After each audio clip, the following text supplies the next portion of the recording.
The price of becoming self-aware is pretty big. It's pretty freaking big.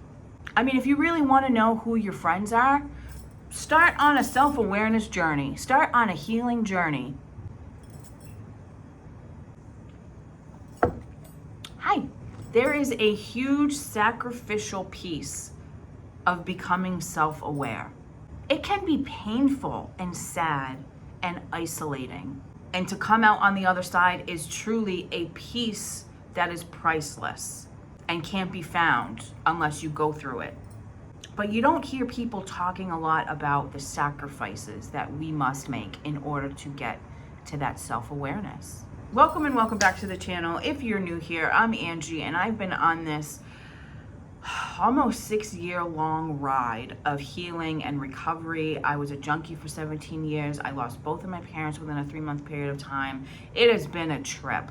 I lost absolutely everything I've ever had, and I'm just trying to build a brand new life from absolutely nothing with my puppy child, India, who is sleeping out of frame right now. And here I am. I am in Mexico. I've been living in Mexico. I've been stuck in Mexico, stranded in Mexico, trying to get off of this island to continue building whatever future I have, and I'm excited about it. Is it possible to be too self-aware? Sometimes I swear that I just know too much. Long gone are the days when I can just pretend. Long gone are the days where I can just be ignorant and ignore things or tolerate things. The more aware I became, the more I realized how miserable people really are, how self-centered people really are, how asleep people really are, how naive people really are. You realize how most people that you had in your life, for me at least, aren't genuine. I mean, if you really want to know who your friends are, start on a self-awareness journey. Start on a healing journey. Become self-aware to find out who your real friends are. The more aware I became, the more I realized how toxic people really are. And so you set some boundaries. You realize who's toxic, who's not genuine, who really isn't contributing anything good or beneficial to your life. So you start setting boundaries. And then you set some more boundaries. And then you set some more boundaries. And then all of a sudden you're like, where did everybody go? Like there's nobody left. And then you're like alone, but you're aware. But at least you're fucking aware. You probably get some plants, you get a pet, you get a dog, you get a cat, you start talking to your plants, you start talking to yourself, you start talking to the universe. And you know what? They answer. Somebody said, if people say that dogs don't answer, people say your pets don't answer, people say the universe don't answer you, you're full of shit. Even when I talk to myself, I answer myself, okay? But there's a difference. You can find yourself alone without anybody physically around you, right? Because you're setting the boundaries and all of a sudden nobody's there. But you don't have that sense of loneliness. And that's one of the great parts of becoming self-aware, is the more aware you become, technically, yes, the more alone you become, but the less lonely you feel. Does that make sense? I was surrounded by a bunch of people who weren't genuine, who were fake, who only really cared about themselves, didn't really give two shits about anything I was doing. And that was draining my energy. I became so much more cognizant of how important my energy is and who I share my energy is and who I share my energy with. And the more I realized that those people that were around me were just draining my energy. And there's probably like a small grieving period where you grieve the loss of those connections, even though they weren't real connections, but still, because there was a time in my life where I would rather be surrounded by fake people than nobody, right? Sometimes it can feel like you had to sacrifice all of your connections in order to become self-aware. But that's really not truly the case, because the only connections that are falling away are the ones that aren't good for you, are the ones that are not beneficial to you, are the ones that were actually draining you. But it does feel sad, and you feel disconnected, and it's very isolating, and you feel alone. It can also be very frustrating. Because while you're becoming self-aware and waking up to the goings on, and like that everything is a freaking lie around you and everything is a program, and literally your thoughts are not even yours. Like, your thoughts were passed down from generation to generation, and it's like very confusing and isolating, and you feel like it's you against the world.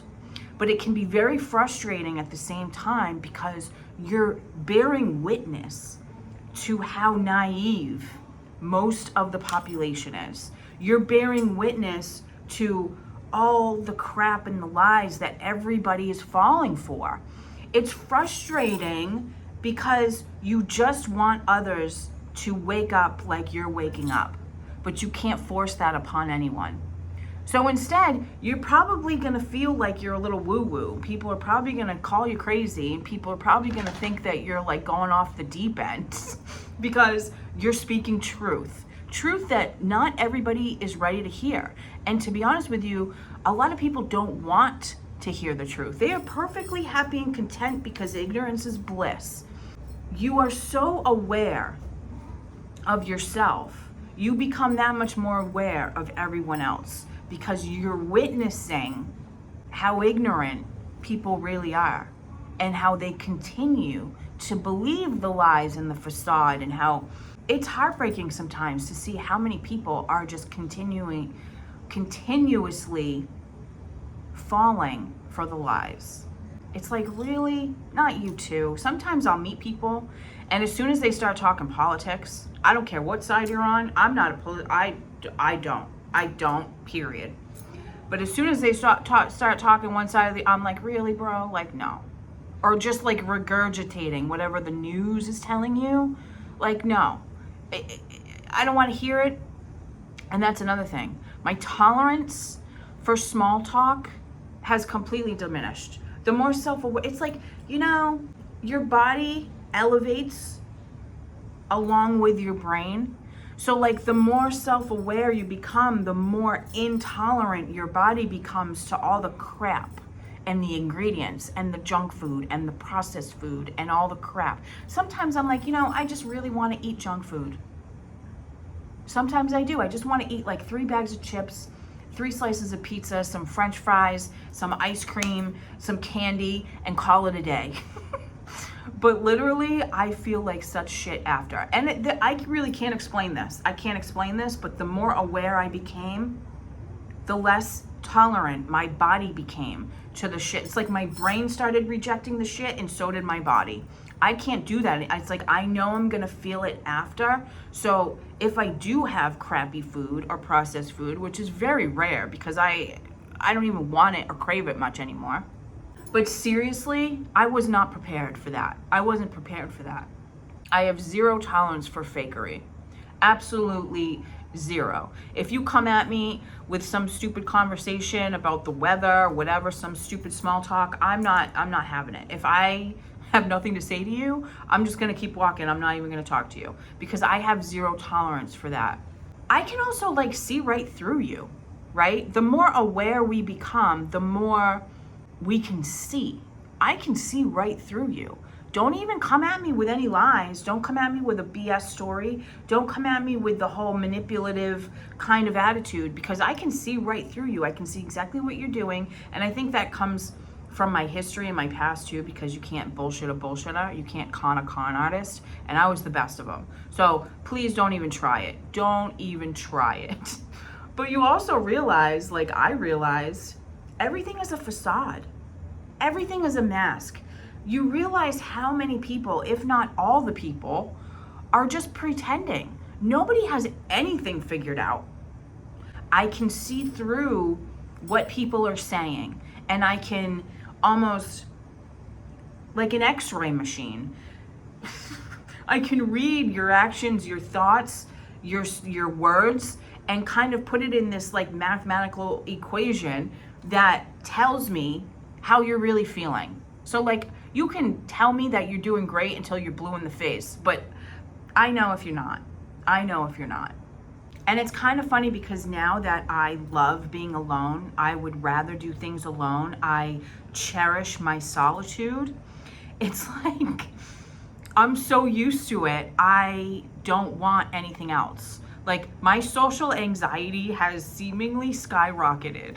I mean, I was already an anxious person before. Like, I was already a pretty high-strung person in the past, but I feel like becoming more self-aware has skyrocketed my social anxiety. Like, I don't want to be around people that I don't want to be around.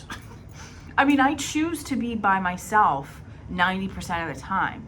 But if there's people involved, I get so anxious because I know the repercussions of being around toxic or negative people. Like, I don't want to feel that negativity. I don't want to feel anyone else's energy. So it's like my social anxiety went up the more aware I have become. But I would so much rather be alone. Less drama, less chaos. It's more controllable. I just want to be alone with a million dogs in a land far, far away where I have access to anything and everything that I need and that I want. And that's all I want in life, really. I just want to be like, have a beautiful view. I want to have lots of outside space. I want to have a million dogs. I don't want to have to talk to people. And that's all I really want out of life. Is that too much to ask? I really don't think so. And the best thing I think I did for myself was just not fight it. I just kind of went with it. I took it literally one day at a time. I didn't know what was happening. I truly and honestly didn't know what was happening. And I just did what made me feel good. When I started realizing that people made me feel like shit, or the people that I needed to walk away from, like, I started realizing their behavioral patterns, and I started setting boundaries. For example, there was this old friend that I had who would go out and get blasted and drunk and then message me some sort of like insulting message that would hurt my feelings in some way, shape, or form. And then she would disappear for a couple months. And then she would surface again and message me out of nowhere and just act like nothing ever happened. And it used to bug the shit out of me. And I didn't say anything for a long time. But once I started doing this and really just jumping headfirst into my own healing and awakening and all these things, becoming self-aware, I had to set a boundary. And I was like, listen, I identified the pattern. I said, I noticed this is what you do, and I don't want to be around that energy anymore. And I said to her, I said, if you choose to start your own healing journey, and if you choose to turn it all around for yourself, please don't hesitate to reach out to me. But until that happens, I can't be around this chaotic energy anymore. End of story. And I still haven't talked to that person. And that's okay. Being self-aware feels like you're kind of have some sort of inside information, right? It feels good to know things, or to see things, or to know the truth, or to see the truth, or to feel the truth. And it feels great. It's a peace that is truly priceless. Because literally the peace that I've found from doing all of this work on myself is literally priceless. Literally fucking priceless. But it also came with a lot of freaking sacrifices. And there's no end to it. It's a constantly evolving journey. So with that, I think that's all I have to say. So if you find yourself right smack dab in the middle of this journey, just keep going. Just literally surrender to the process. Fighting it does not do any good. It's not gonna get you there any faster. So as I'm sweating, I'm literally fucking drenched in sweat right now, even though my AC's on, because I am a sweaty fucking beast. Oh, I hate this hot and humid weather. So I'm gonna shut up now. Thank you so much for being here. I love you so much, and I'll see you in the next video.